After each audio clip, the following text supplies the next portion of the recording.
सल्तनत काल के इतिहास के क्रम में केंद्रीय शक्तियों से के कमज़ोर होने के साथ उत्तर भारत और उत्तर भारत के साथ दक्षिणी भारत में अनेक राज्य स्वतंत्र हुए।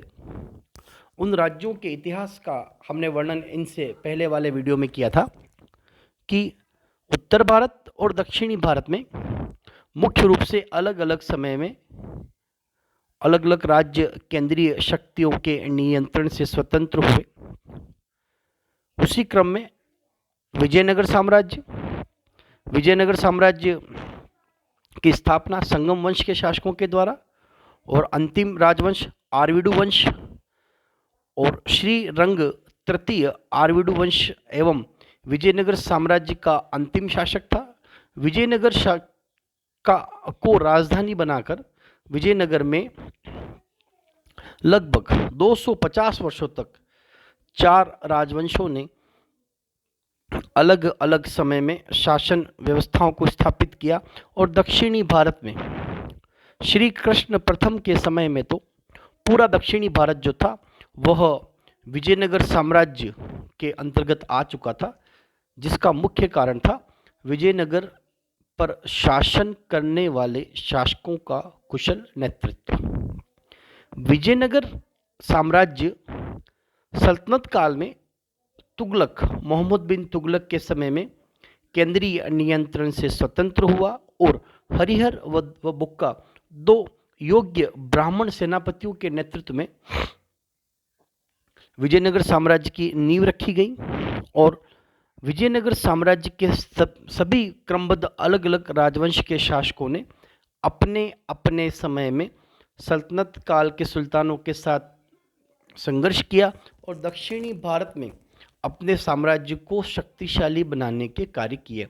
इसी क्रम में अगर हम बात करते हैं कि 4 प्रमुख राजवंशों के जो शासक थे उन्होंने दक्षिणी भारत के में अलग अलग समय में किस तरीके से अपने प्रशासन के द्वारा, या यूं कहा जा सकता है कि अपनी प्रशासनिक व्यवस्था के द्वारा उन्होंने अलग अलग समय में अपने आप को शक्तिशाली बनाया और एक समृद्ध संगमकालीन परंपरा को स्थापित किया।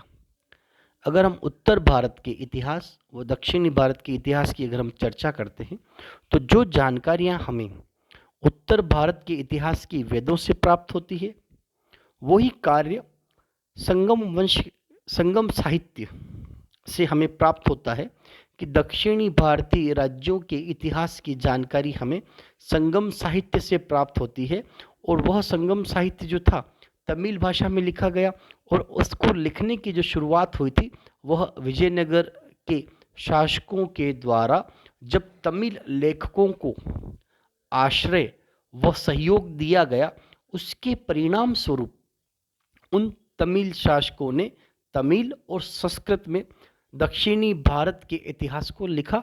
तो विजयनगर साम्राज्य का जो योगदान था कि दक्षिणी भारतीय राज्यों के इतिहास को लिखने वाले तमिल शासकों को आश्रय देना और उनके द्वारा दक्षिणी भारतीय इतिहास लेखन की परंपराओं को प्रारंभ करना, ये जो शुरुआत थी यह क्रमशः संगम वंश के शासकों के द्वारा प्रारंभ की गई जो विजयनगर को केंद्र बनाकर शासन कर रहे थे।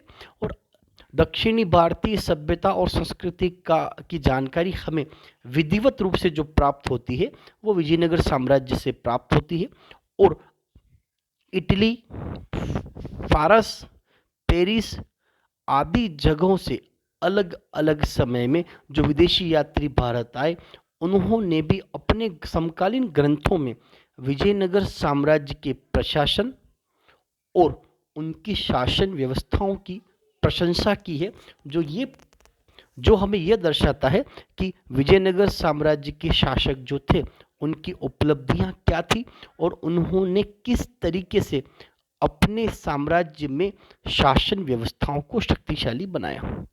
विजयनगर साम्राज्य का जो प्रशासन था उसकी मुख्य धुरी जो थी विजयनगर साम्राज्य के प्रशासन की वह केंद्रीय प्रशासन के रूप में थी, जिसमें सम्राट या राजा, जिसको राय कहा जाता था, और वह अपने आप को ईश्वर का प्रतिनिधि या ईश्वर के समतुल्य मानता था।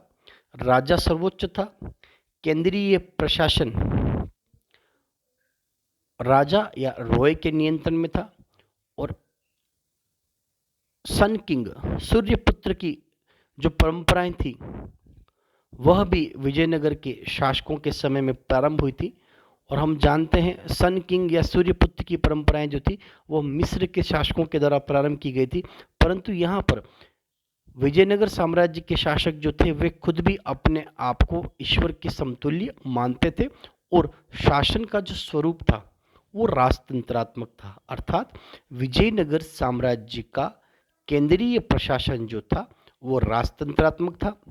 राजा को राय कहा जाता है तथा वह अपने आप को ईश्वर के समतुल्य मानता था।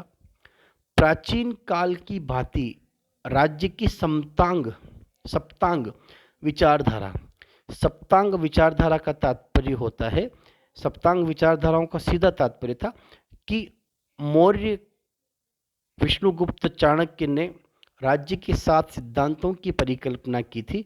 तो भारत में प्राचीन काल की भांति भारत में भी सप्तांग विचारधारा पर जोर दिया जाता था, और विजयनगर के जो शासक थे उन्होंने भी शासन व्यवस्थाओं में सप्तांग विचारधाराओं पर बल दिया। और एक जो मुख्य बात थी वह ये थी कि विजयनगर नरेश अपने जीवन काल में ही उत्तराधिकारियों को नियुक्त कर दिया करते थे, जिससे कि बाद में उत्तराधिकार संघर्ष न हो। इस मामले में अगर हम सल्तनत काल के सुल्तानों की बात करें, वहां पर उत्तराधिकार का निश्चित नियम न होने की वजह से, चाहे गजनी वंश रहा हो, कुतुबी वंश रहा हो, शमशी वंश रहा हो, खिलजी हो, तुगलक हो या लोधी हो, वहाँ पर हमें इस प्रकार के उत्तराधिकारियों के मध्य संघर्ष देखने को मिलता है।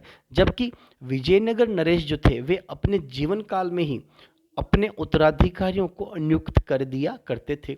विजयनगर शासकों ने धर्म के मामले में धर्म निरपेक्ष नीति को अपनाया था, जिसका प्रमाण भी था कि सल्तनत काल से स्वतंत्र होने के बाद भी दक्षिणी भारत में विजयनगर के शासकों ने हिंदू राज्यों पर भी आक्रमण किए, मुस्लिम राज्यों पर भी आक्रमण किए।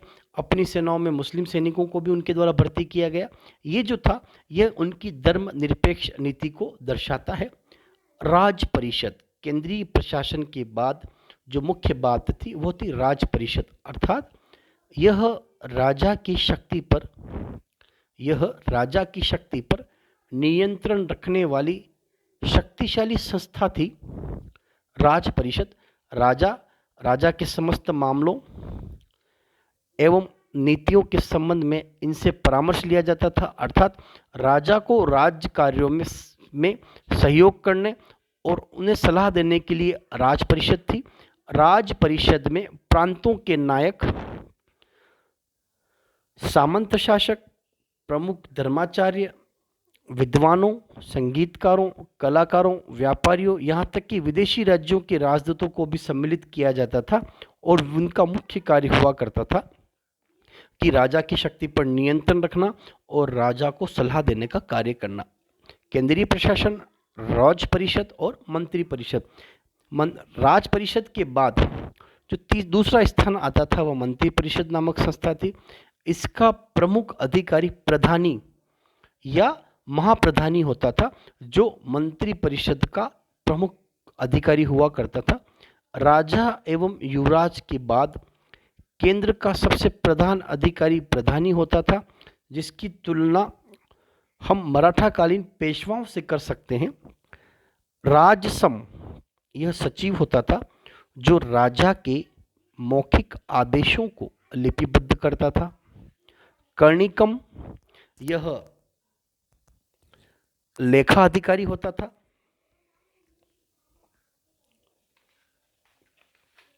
केंद्रीय प्रशासन में राज परिषद, मंत्री परिषद, राजसम और कर्णिकम ये प्रमुख हुआ करते थे। और मुख्य रूप से जो कार्य करने वाला व्यक्ति हुआ करता था वो प्रधानी या महाप्रधानी हुआ करता था। विजयनगर के शासकों के समय में प्रांतीय शासन का स्वरूप क्या था? प्रांत, विजयनगर साम्राज्य अनेक प्रांतों में बटा हुआ था। प्रांतों को मंडलों में बांटा गया था और मंडल के अधिकारी को कमिश्नरी कहा जाता था और मंडल को तमिल भाषा में कोट्टकमों में बांटा जाता था। कोट्टकमों को, कोट्टकम जिसका सीधा तात्पर्य वलनाडु, कोट्टकम या वलनाडु जिन्हें हम वर्तमान में जिला कहते हैं, वह समूह हुआ करता था। कोट्टकम को या वलनाडु को नाडु अर्थात जिसे हम तहसील कहते हैं उसमें बांटा जाता था और तहसील नाडु को मेला ग्राम अर्थात ग्रामों का जो समूह हुआ करता था उसमें बांटा जाता था और मेला ग्राम को उरग्राम, उरग्राम मतलब प्रशासन की सबसे छोटी इकाई जो हुआ करती थी उसमें बांटा जाता था। विजयनगर शासकों में केंद्रीय प्रशासन शक्तिशाली था, परंतु प्रांतों पर नियंत्रण रखने की जो सबसे छोटी इकाई थी उसे उर या ग्राम कहा जाता था।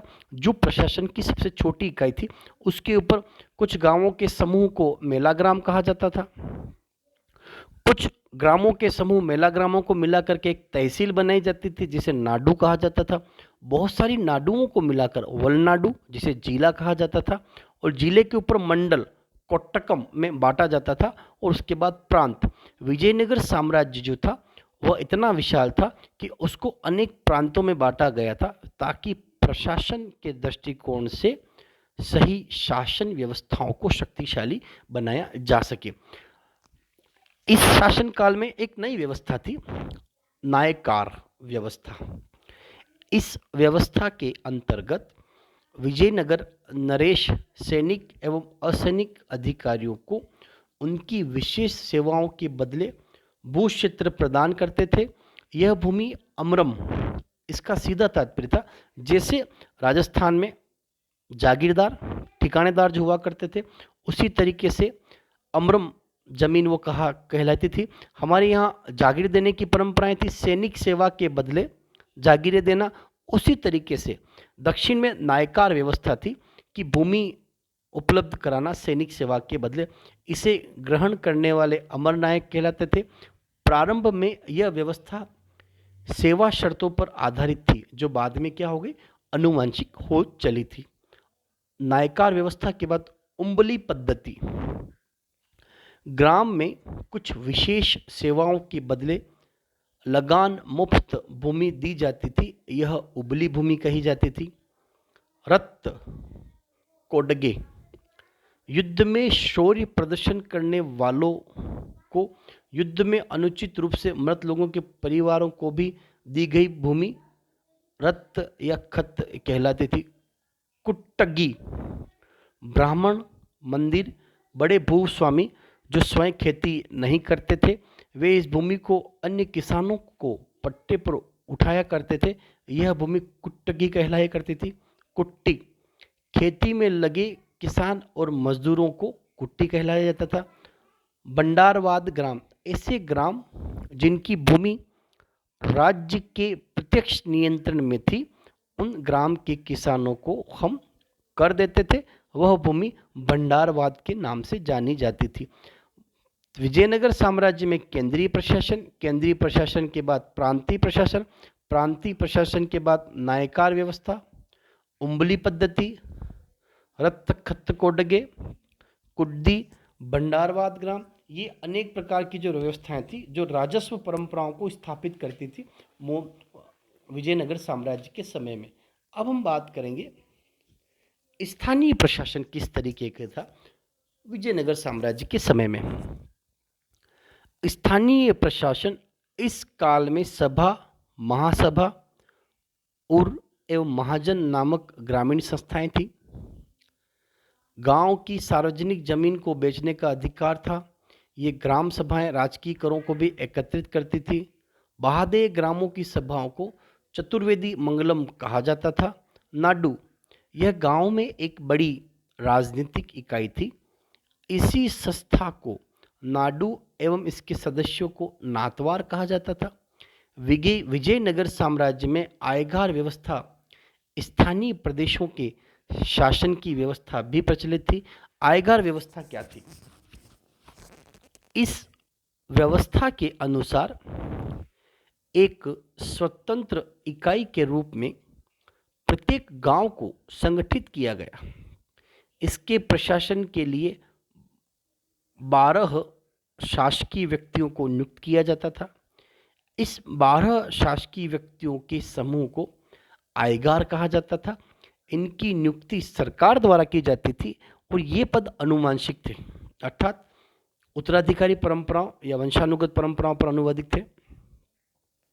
आयगरों को वेतन के रूप में लगान एवं करमुक्त भूमि प्रदान की जाती थी। विजयनगर साम्राज्य की जो लगान व्यवस्था थी या भूमि कर्ज की व्यवस्था थी, वो मुख्य रूप से कदमई, मगमई, कन्निकुई, कलनम, वर्णम, भोगम, वारी, पत्तम, इराई और कतायम के नाम से जानी जाती थी। विजयनगर साम्राज्य में विवाह पर भी कर लिया जाता था। विजयनगर साम्राज्य में पुलिस को वेतन दिया जाता था। शिष्ट नामक कर राज्य की आय का प्रमुख स्रोत था, शिष्ट नामक कर। और विजयनगर साम्राज्य के जो सिक्के थे, जो उनकी आर्थिक समृद्धि को दर्शाते हैं, वो थे सोने के जो सिक्के थे, वराह, जो इन लोगों जो विजयनगर साम्राज्य की धार्मिक प्रवृत्ति को भी दर्शाने का प्रयास करते हैं। वराह सर्वाधिक प्रसिद्ध जो सिक्के थे, जिनको अन्य नाम हूण या पगोड़ा भी कहा जाता है। अन्य सिक्के प्रताप व कणम थे। ये सभी सोने के सिक्के थे। वराह, हूण, पंगोड़ा, प्रताप और कणम ये सोने के सिक्के थे। और चांदी के जो सिक्के थे उन्हें हम तार के नाम से जानते हैं कि विजयनगर कालीन शासकों ने अपनी शासन व्यवस्था के अंतर्गत शासन व्यवस्था को मुख्य रूप से 3 भागों में बांट रखा था। केंद्रीय शासन के नियंत्रण में प्रांतीय शासन, प्रांतीय शासन के नियंत्रण में स्थानीय प्रशासन, स्थानीय प्रशासन के साथ न्यायगार व्यवस्था, आयगार व्यवस्था, नाडु व्यवस्था और विजयनगर साम्राज्य में कर व्यवस्था। और मुख्य रूप से जो प्रमुख कर था, जिसे शिष्ट के नाम से जाना जाता था, और विजयनगर शासन काल के प्रशासन के समय में जो सिक्के चलाए जाते थे, वो सिक्के मुख्य रूप से सोने और चांदी दोनों के सिक्के थे, जो विजयनगर साम्राज्य की आर्थिक समृद्धि को दर्शाने का कार्य करते हैं। वराह सबसे प्रसिद्ध सिक्का था। पगोड़ा भी इसमें मुख्य रूप से प्रसिद्ध सिक्का था। और उसके बाद चांदी के सिक्कों में तार, प्रताप और कणम मुख्य रूप से सिक्के थे, जो हमें विजयनगर साम्राज्य की आर्थिक समृद्धि और आर्थिक संपन्नता को दर्शाने का प्रयास करते हैं।